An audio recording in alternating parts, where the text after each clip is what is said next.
जी की बात सुनकर मालिनी उनकी तरफ घूर कर देखते हुए बोली, जरूर, जैसे आपके पास तो बहुत प्रॉपर्टी है, और रही बात प्रसाद की तो आपको याद दिला दूं कि इससे आपका शुगर हाई हो जाएगा, तो आप तो ये भूल ही जाइए। ये सुनकर कल्याणी जी ने उन्हें घूर कर देखते हुए कहा, मैं तेरी सास हूँ या तू मेरी सास है?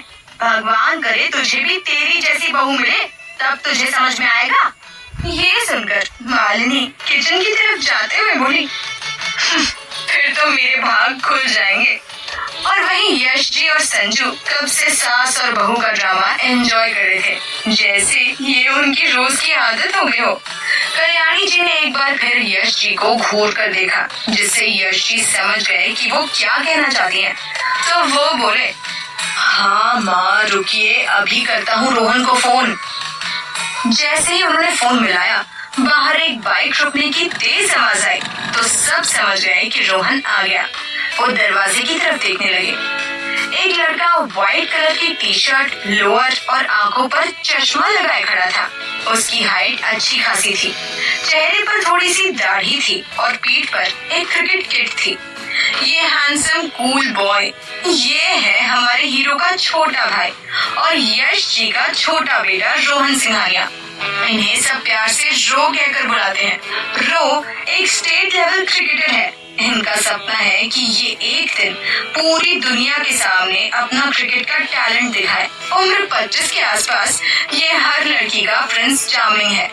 ये अपने डैड को इतना नहीं मानते जितना कि अपने बड़े भाई को मानते हैं। इनके लिए इनका बड़ा भाई ही सब कुछ है।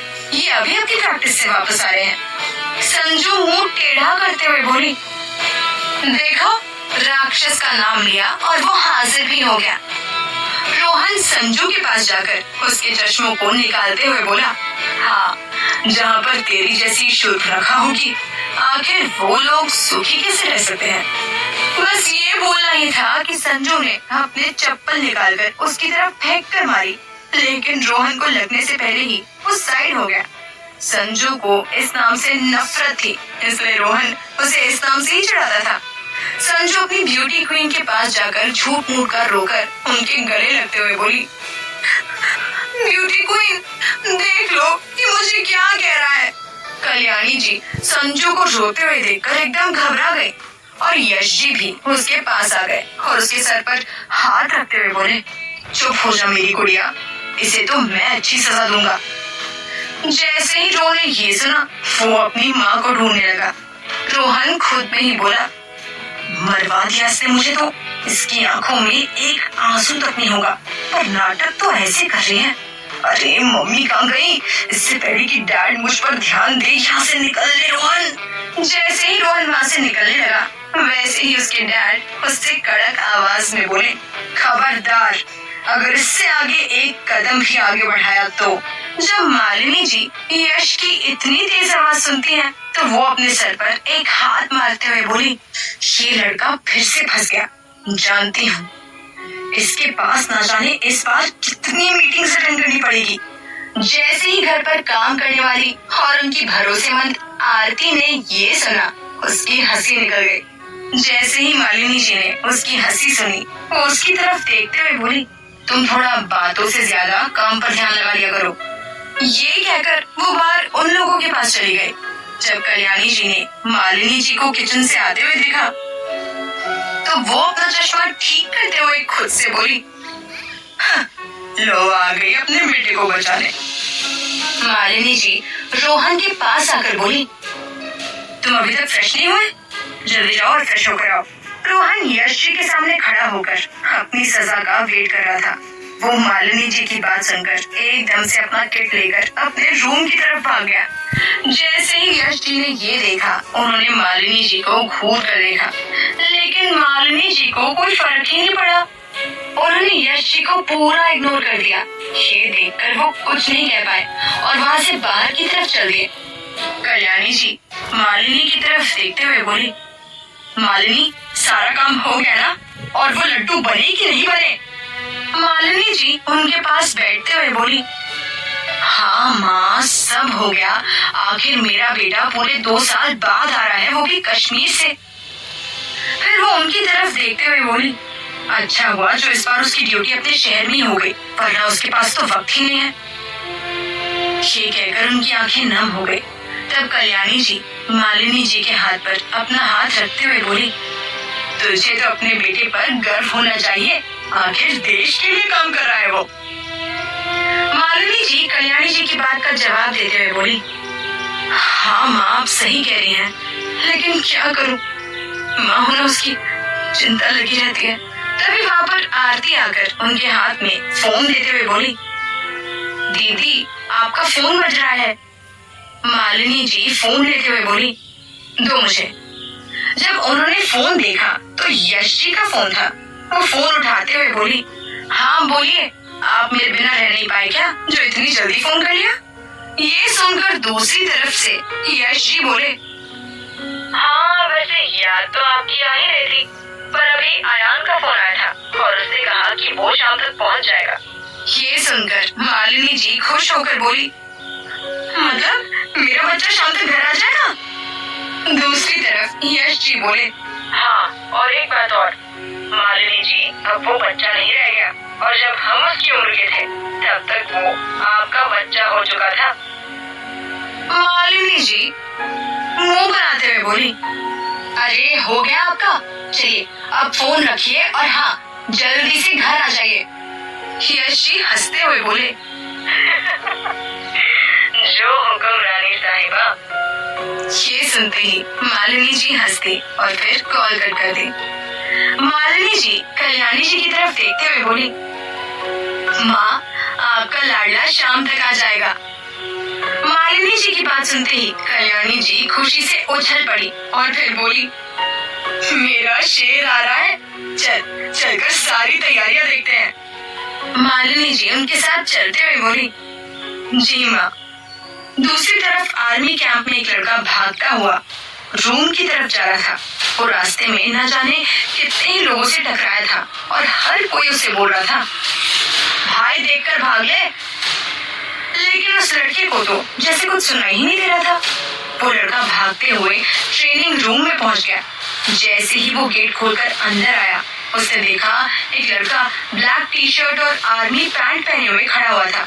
उसके हाथ में एक गन थी, जिससे वो उस रूम में जो जो चीजें रखी थी उन पर निशाने लगाया जा रहा था। जैसे ही उसने गेट खोलने की आवाज सुनी, उसने उस ओर बिना देखे कहा, और जग्गा जासूस अब कौन सी खबर लाए हो। ये सुनकर जो लड़का अंदर भागता हुआ आया, वो एक चेयर पर बैठकर मुंह बनाते हुए बोला, पहली बात तो मैं जग्गा जासूस नहीं हूँ, तो ये नाम बार बार मत बोला करो। जो लड़का शूटिंग कर रहा था वो गन को नीचे रखते हुए बोला, हाँ हाँ भाई तेज, नहीं बुलाऊंगा, पर तेरी हरकतें ही ऐसी है। ये सुनकर तेज उसकी तरफ घूर कर देखने लगा। वहीं वो लड़का थोड़ा सा हंसकर बोला, हाँ भाई समझ गया, वैसे घूर मत, और बता बात क्या है। ये सुनकर तेज को याद आया कि वो यहाँ क्यों आया था।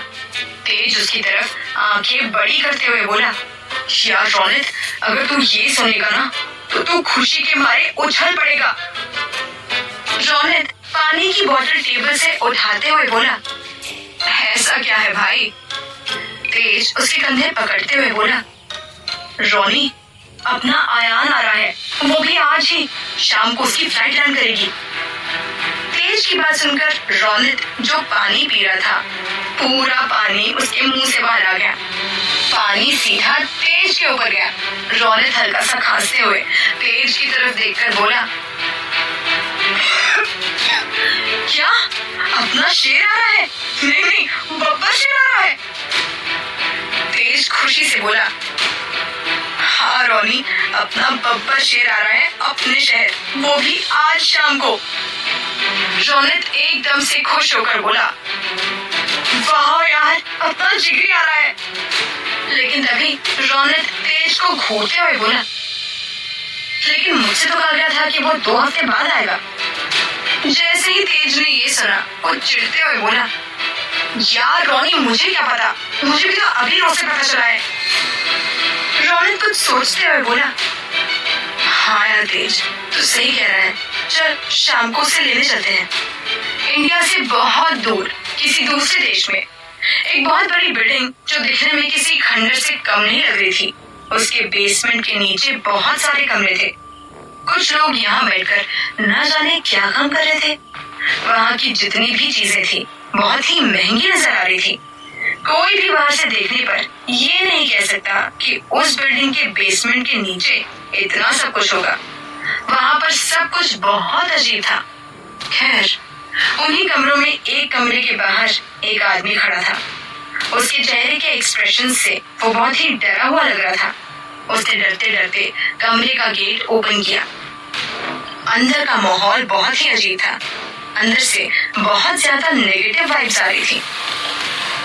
वो आदमी डरते हुए एक चेयर के सामने जाकर खड़ा हो गया।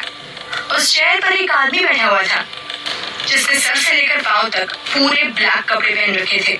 उस कमरे में ज्यादा कुछ नहीं दिख रहा था। वहीं चेयर पर बैठे हुए आदमी की उम्र लगभग 32 से 35 थी। उसके राइट हैंड पर एक भयानक बिच्छू का बहुत ही बड़ा टैटू बना हुआ था। वो आदमी सिगार पीते हुए बोला, बोलो रंगा, उम्मीद है इस बार अपने साथ कुछ खबर लेकर आए होगे। रंगा, जो कि चेयर पर बैठे हुए आदमी का खास आदमी था, इस वक्त वो पसीने से पूरा भीगा हुआ था।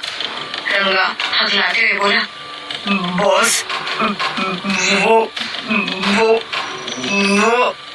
बॉस ने अपनी सिगार उसके मुंह पर मारते हुए तेज आवाज में कहा, वो बोलते रहोगे, आगे भी कुछ बोलोगे। रंगा डरते हुए बोला, बॉस, वो कुछ पता नहीं चल पा रहा है कि किसने किया है ये सब। बॉस ने जैसे ही ये सुना वो उसकी तरफ गुस्से से देखने लगा। उस आदमी को इतने गुस्से में देखकर रंगा एकदम से बोला, बॉस, लेकिन वो एक लड़की है जो इन सब के पीछे है। ये सुनकर बॉस एकदम से गुस्से में सामने पड़ी टेबल को उठाकर रंगा की तरफ फेंकते हुए बोला, कमीने, मुझे पता है कि वो एक लड़की है, लेकिन ये लड़की कौन है जो मुझसे पंगा ले रही है और तुम लोग अभी तक उसका पता नहीं लगा पा रहे हो। एक बार मुझे पता चल जाए कि वो कमीनी कौन है, मैं वादा करता हूँ कि उसका वो हाल करूंगा कि वो दोबारा इस धरती पर जन्म लेने से पहले 100 बार सोचेगी। रंगा ने जब टेबल को अपनी तरफ आते हुए देखा तो एकदम से दूसरी साइड कूद गया। वो टेबल दीवार से टकराकर टूट गया और उसके शीशे टूटकर फर्श पर बिखर गए थे। जब रंगा ने ये देखा तो वो खुद से बोला, अच्छा हुआ मैं वहां से जल्दी हट गया, नहीं तो ये शीशे मेरे शरीर में। ये सोचकर उसने जोर से चिल्लाया, नहीं। फिर उसके कान में उसके बॉस की आवाज आई, जल्दी निकल जाए यहाँ से। अगर अगली बार मेरे सामने आया तो उसकी इंफॉर्मेशन लेकर आना, वरना खुद की कब्र खुद खोद लेना। रंगा बोला, जी बॉस। ये बोलकर रंगा वहां से हवा की तरह गायब हो गया। रंगा के बाहर जाते ही बॉस अपनी चेयर पर बैठा। उसने पीछे के ड्रॉर से एक सिगार निकाला और उसे अपने मुंह में रखते हुए खुद से कहा, आखिर कौन है तू जो मुझसे पंगा ले रही है, मुझे बर्बाद करने पर क्यों तुली हुई है। कोई बात नहीं, आज नहीं तो कल मुझे तेरे बारे में पता चल ही जाएगा, लेकिन एक लड़की ने मेरा इतना नुकसान कैसे करवा दिया।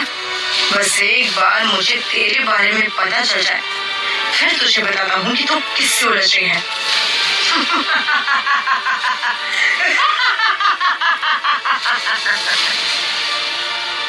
इतना कहकर वो पागलों की तरह हंसने लगा। कौन था ये बॉस और वो किस लड़की की बात कर रहा था? आखिर है कौन ये लड़की?